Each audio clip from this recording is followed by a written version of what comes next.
শরীফুল ইসলামের বোলিং, আলিসাল ইসলামের 2 হাত প্রশস্ত করে উদযাপন, নাইম ইসলাম এবং শামীম পাটোয়ারিদের উদযাপন।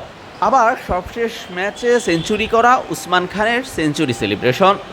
এই সবই ঠাঁই পেয়েছে চিটাগং কিংসের নতুন ডিজাইন করা টিম বাসের পোস্টারগুলোতে।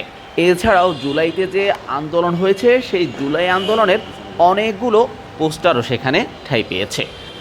পেছনে পুরো জায়গা জুড়ে লেখা, যদি তুমি রুখে দাঁড়াও তবেই তুমি বাংলাদেশ। এছাড়াও নিচে চিটাগং কিংসের লোগোটাও যুক্ত করা হয়েছে।